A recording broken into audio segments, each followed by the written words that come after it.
नमस्कार, स्वागत है आपका न्यूज ब्लास्ट नेशनल में। आपके साथ मैं हूं श्वेता मिश्रा। चलिए खबरों के सफर को शुरू करते हैं। उत्तर प्रदेश में पूरी तरह चुनावी माहौल बनने के संकेत हैं। अगस्त में बड़े भाजपा नेताओं, केंद्रीय मंत्रियों के कार्यक्रम तय हैं।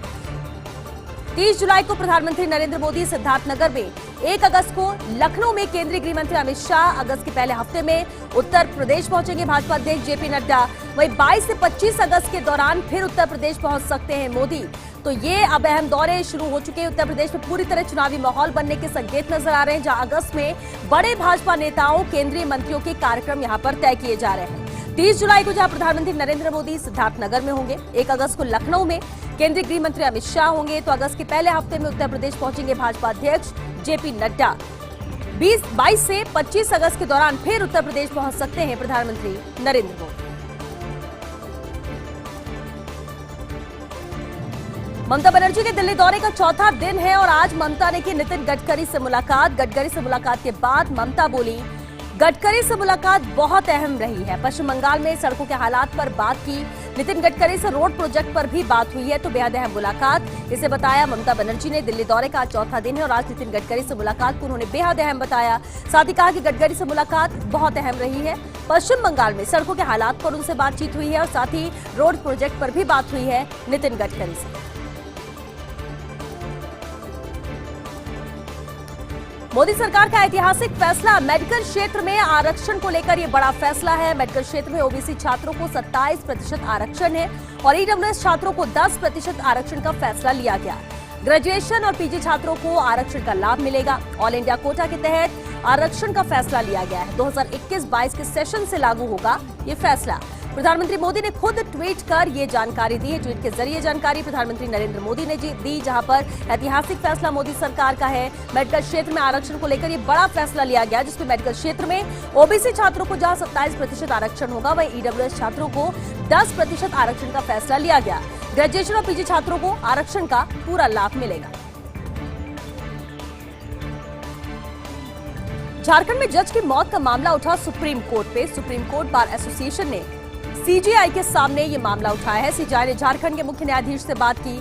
जज उत्तम आनंद को जॉगिंग करते वक्त ऑटो ने टक्कर मारी थी। हादसे में जज उत्तम आनंद की मौत हुई। गैंगस्टर अमन सिंह समेत 15 से ज्यादा माफियाओं पर का केस यहां पर जज देख रहे थे। झारखंड में जज की मौत का मामला अब सुप्रीम कोर्ट में उठाया। सुप्रीम कोर्ट बार एसोसिएशन ने ही सीजेआई के सामने इस मामले को उठाया। सीजेआई ने झारखंड के मुख्य न्यायाधीश से बात की। जज उत्तम आनंद को जॉगिंग करते वक्त ऑटो ने टक्कर मारी थी और इस हादसे में जज उत्तम आनंद की मौत हुई थी। बता दें आपको, गैंगस्टर अमन सिंह समेत 15 से ज्यादा माफियाओं का केस देख रहे थे जज उत्तम आनंद। चीन के सेमिनार में लेफ्ट नेताओं की मौजूदगी। सेमिनार में लेफ्ट नेताओं के शामिल होने पर सियासत गरमाई हुई है। सीपीएम महासचिव सीताराम येचुरी भी शामिल हुए थे। सेमिनार में भाग लेने पर भाजपा ने साधा निशाना। कहा, लेफ्ट के नेताओं ने हमेशा चीन की सिफारिश की, लेफ्ट ने कभी चीन की आलोचना नहीं की है। लेफ्ट के नेता हमेशा चीन के समर्थक रहे हैं। सेमिनार में लेफ्ट नेताओं के शामिल होने पर यहां सियासत गरमा गई है। चीन के सेमिनार में लेफ्ट नेताओं की मौजूदगी के बाद ये सियासत गरमाई है, जहां सीपीएम महासचिव सीताराम येचुरी भी शामिल हुए थे।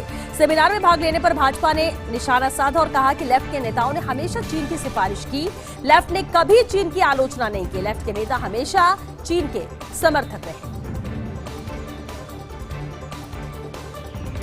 कोविड काल में कमजोर हुई हजारों आंखें। Work from home, online classes और अधिक टीवी देखने के साइड इफेक्ट है। ड्राइनेस, रेटिना कमजोर होने से लेकर चिड़चिड़ापन बढ़ा है। जयपुर, जोधपुर, उदयपुर, कोटा, बीकानेर, अजमेर, चूरू, सीकर सहित कई जिलों में नेत्र रोग के केस दोगुने हुए हैं। गांव तक पहुंचा है ये असर। मोबाइल इस सबसे ज्यादा घातक इसे लेकर साबित हो रहा है। कोविड काल में हजारों आंखें कमजोर हुई हैं। Work from home, online classes और अधिक टीवी देखने के ये साइड इफेक्ट नजर आ रहे हैं, जिससे आंखें कमजोर हुई। ड्राइनेस, रेटिना कमजोर होने से लेकर चिड़चिड़ापन बढ़ चुका है। जयपुर, जोधपुर, उदयपुर, कोटा, बीकानेर, अजमेर, चूरू, सीकर सहित कई जिलों में नेत्र रोग के केस पहले से दोगुने हो चुके। गांव तक पहुंचा है इसका असर और सबसे घातक मोबाइल हो रहा है। रूस में युद्धाभ्यास के लिए रवाना हुए भारतीय सेना के जवान। कोणार्क कोर की यूनिट शामिल होंगी युद्धाभ्यास में।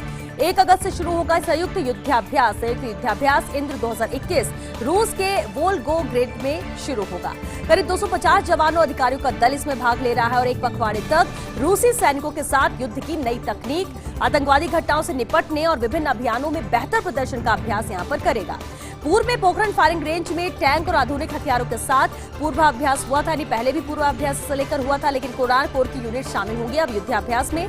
1 अगस्त से ये संयुक्त युद्धाभ्यास शुरू होने जा रहा है। संयुक्त युद्धाभ्यास इंद्र 2021 रूस के वोल्गोग्रेड से शुरू होगा।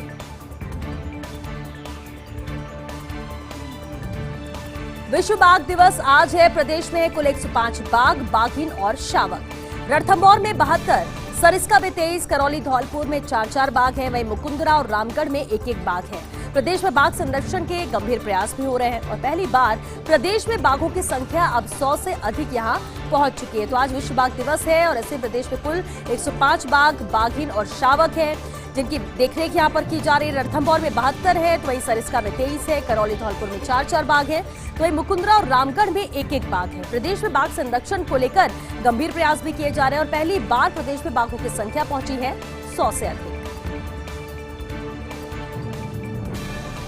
भारत पाकिस्तान में इस बार नहीं आएगा टिड्डी दल। रोम स्थित कार्यालय में हुई साउथ वेस्ट एशिया कमीशन की बैठक।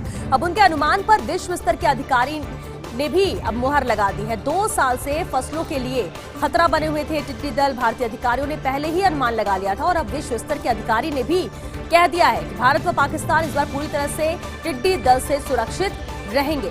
तो भारत पाकिस्तान में इस बार टिड्डी दल नहीं आएगा। रोम स्थित कार्यालय में हुई साउथ वेस्ट एशिया कमीशन की एक अहम बैठक। अब उनके अनुमान पर ही विश्व स्तर के अधिकारी ने भी इस पर मुहर लगा दी है। 2 साल से फसलों के लिए खतरा बने हुए थे टिड्डी दल। भारतीय अधिकारियों ने पहले ही अनुमान लगा दिया था इसे लेकर और अब विश्व स्तर के अधिकारी ने भी कह दिया है कि भारत व पाकिस्तान इस बार पूरी तरह से टिड्डी दल से सुरक्षित रहेंगे।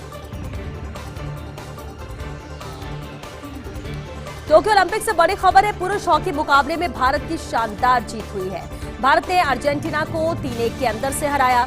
वरुण कुमार, विवेक सागर प्रसाद और हरमनप्रीत ने यहां 1-1 गोल दागा है और इस जीत के साथ क्वार्टर फाइनल का रास्ता भी साफ हो गया है। पिछले ओलंपिक में गोल्ड जीता था अर्जेंटीना ने और आज अर्जेंटीना को भारत ने शिकस्त दी। टोक्यो ओलंपिक से बड़ी खबर है, जहां पुरुष हॉकी मुकाबले में भारत की ये शानदार जीत रही है। भारत ने अर्जेंटीना को 3-1 के अंतर से हराया।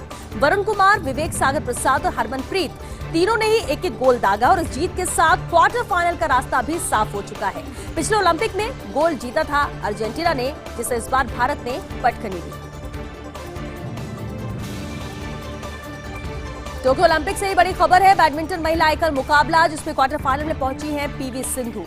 पदक से मात्र 1 कदम दूरी पर है पीवी सिंधु। डेनमार्क मिया ब्लेचफेल्ट को 21-15 और 21-13 से इन्होंने हराया। कल क्वार्टर फाइनल मुकाबला खेलेंगी पीवी सिंधु। भारत की ओर से स्वर्ण पदक की प्रबल दावेदार है पीवी सिंधु और अब उम्मीदें और भी ज्यादा बढ़ गई। हालांकि पहले से ही जताया जा रहा था कि गोल्ड लेकर पीवी सिंधु आएंगी, लेकिन बैडमिंटन महिला एकल मुकाबले में आज जरूर क्वार्टर फाइनल तक पहुंच चुकी पीवी सिंधु। पदक से मात्र 1 कदम की दूरी पर है। डेनमार्क मिया ब्लेचफेल्ट को 21-15 और 21-13 से इन्होंने शिकस्त दी। क्वार्टर फाइनल मुकाबला कल खेलेंगी पीवी सिंधु और भारत की ओर से स्वर्ण पदक के लिए प्रबल दावेदार थी।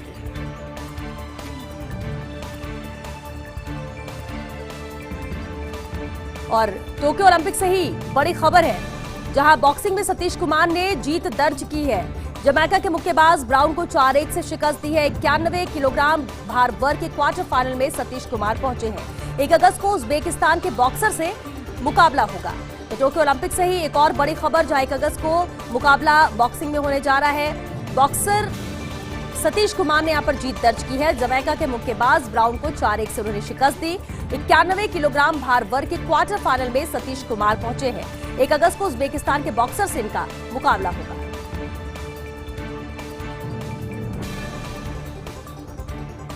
मैरीकॉम का सफर खत्म। टोक्यो ओलंपिक से बाहर हुई है मैरीकॉम। कोलंबिया की बॉक्सर से हारी है मैरीकॉम। कड़े मुकाबले में हार मिली है मैरीकॉम को, जिनसे मेडल की बहुत ज्यादा उम्मीदें थी और ऐसा था कि इस बार ओलंपिक में मैरीकॉम जरूर मेडल लेकर आएंगी, लेकिन ओलंपिक का सफर मैरीकॉम का खत्म हुआ है। टोक्यो ओलंपिक से बाहर हुई है मैरीकॉम। कोलंबिया की बॉक्सर से हारी है मैरीकॉम। कड़े मुकाबले में मिली हार। मैरीकॉम से मेडल की उम्मीद थी।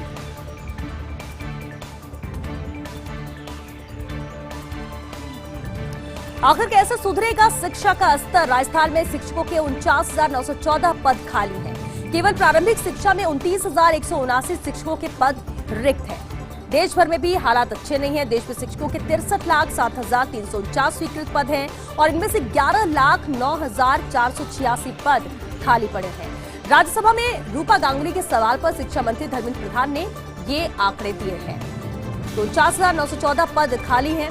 राजस्थान में हम शिक्षकों के पद की बात कर रहे हैं, लेकिन केवल प्रारंभिक शिक्षा की बात करें तो 29,179 शिक्षकों के पद यहां पर खाली है। सवाल ये कि आखिर कैसे सुधरेगा शिक्षा का स्तर जब इतने पद यहां पर खाली पड़े हुए हैं। और देश भर की बात करें तो शिक्षकों के 63,07,349 स्वीकृत पद है और इनमें से 11,09,486 पद खाली है।